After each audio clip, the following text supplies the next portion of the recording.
Hello, it's Maxie Moyer and welcome to this week's playlist. Does size matter? Recently, MSN, the web portal for news, sports and entertainment, listed contenders for the longest and shortest songs. MSN's pick for the shortest was Deck the Halls by Nat King Cole, coming in at just 66 seconds. Their longest, at nearly 10 times the length, was Don McLean's American Pie. Well, I like the idea, but I thought I might find even better qualifying music. For listeners, an ideal record length is pretty subjective, and the question, does size matter, is mainly about whether we're talking radio plays or not. David Andrew Weber, musician and entrepreneur, offers some insight to recording industry's requirements in his 2016 article, How Long Should a Song Be? In his experience, an optimal track for radio plays should be between 3 and 3.5 minutes in length, preferably also limiting the length of intro. The main musical hook should appear within the first 30 seconds, and any instrumental breaks should also be kept short. Roger Taylor, Queen's drummer, eloquently responds on behalf of musicians in recalling the band's experience with Bohemian Rhapsody. Record companies both sides of the Atlantic tried to cut the song. They said it was too long and wouldn't work. We thought, well, we could cut it, but it won't make any sense. It doesn't make sense now, but it would make even less sense then. So we said no. It will either fly or it won't.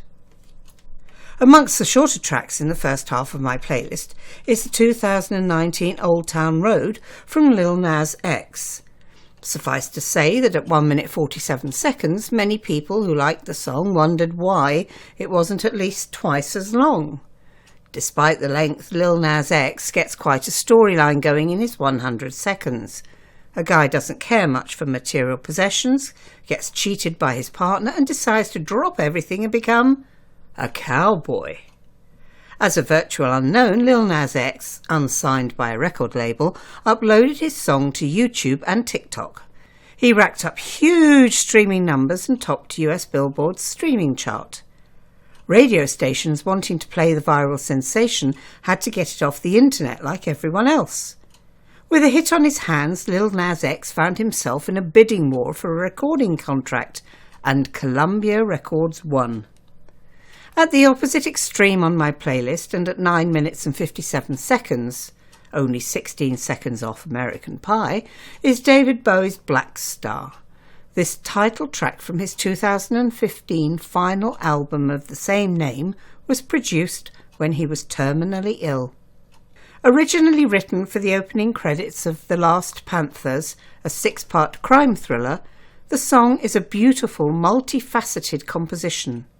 Dark, brooding and sentimental, all at the same time. For the most fundamental of reasons, this serially innovative and successful star didn't have to worry about radio play conventions, and it was the first album not to feature Bowie on the cover.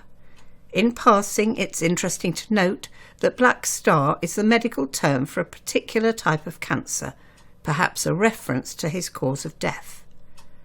Songwriters should clearly remain free to write whatever they like, but those intending commercial success may have to reconcile different aspirations. Popularity? Radio plays. Continuing fan appeal? Musical vision and creativity. Perhaps live performances offer artists and bands relief from rigours of the recording studio by playing extended live versions of their songs at concert performances. Another great benefit of live gigs for music lovers like me.